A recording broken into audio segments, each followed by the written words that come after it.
This video discusses tips and techniques for successful transfers. A transfer is any kind of movement from one place to another. So it includes sit to stands, moving from a wheelchair to the bed, in and out of bed, on and off the toilet, in and out of the shower, in and out of the car.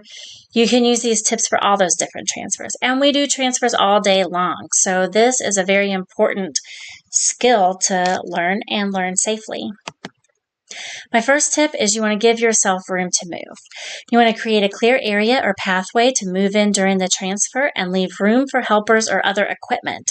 So that includes someone who's there to help you stand or help balance you, but also your walker or your wheelchair or anything you might need once you're standing. So make sure that you have room for it to move if you're going to stand up and walk, or room to turn with that device if you're going to stand and turn to sit in another chair. So this might include moving the coffee table out of the way or other side tables so your wheelchair can be close or so your walker can fit in front of you. It might mean moving the rug out of the way so that your feet don't trip on the edge of the rug. And it might mean moving the leg rests out of the way if you're in the wheelchair so that you don't have that obstacle in the way. All right. The next tip is to choose the right seat. So you want to pick a chair that has a firm surface. It's really hard to stand up from those squishy soft chairs that you sink down into. It's also harder to push from. So if you have a firm surface you're sitting on, you can put your hand on the chair to help you push up. You want to sit in a chair with armrests. That lets your arms have better leverage to help you with your stand. If you're in a chair that doesn't have two armrests or like on a couch, you want to sit to the side so that you are close to one of the armrests. You can put one hand on your assistive device, one hand on the armrest. That can really help you stand. You want to pick a taller chair, one where your hips are a little bit above your knees. It's much easier to stand from that position than when you're sunk down and your hips are lower. But make sure that your chair is not too tall because you want your feet to still be firm and on the floor when you go to stand up.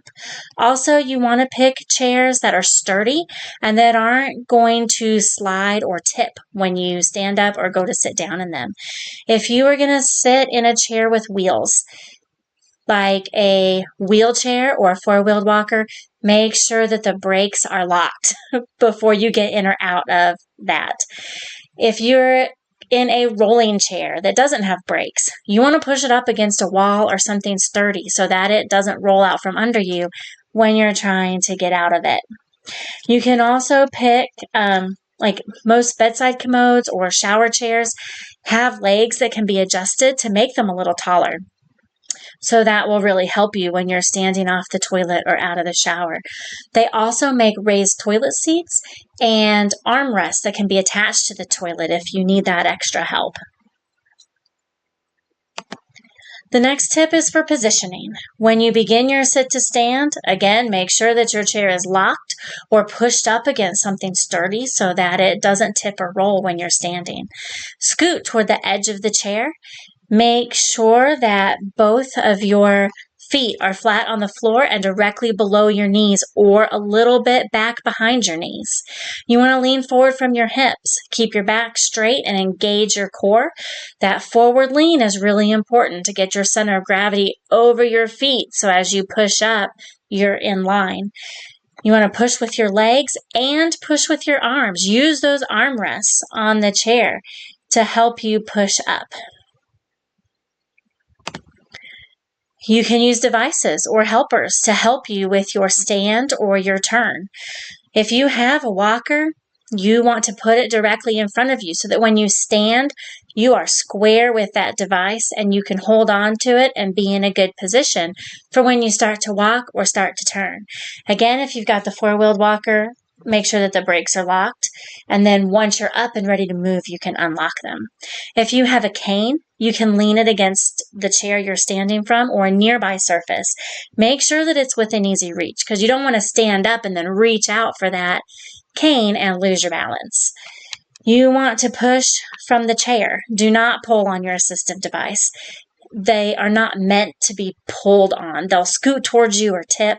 It's not sturdy. Now, if you do have a grab bar that's put into the wall, you can use that to pull on to help you stand. That would be a sturdy device. You can use momentum. So you can count to 3 while rocking forward, like 1 rock, 2 rock, and then on 3, just give it a big push with your legs and arms. If you have a helper, they can put a belt around your waist, and they can use that belt to help you stand, because they should not be pulling on your arms or anything that's compromised. Now, they can give you a hand and you can pull on them, but they should not be pulling on your arms. If you are using a belt, you want to put it down low unless you have a precaution that would keep you from putting a belt around your abdomen or your back, like an incision or a feeding tube, something like that. Otherwise, those can be up high around your armpits. Otherwise, you want them low. That's where your center of gravity is. That's where it's easiest to help guide you forward or help you lift your bottom.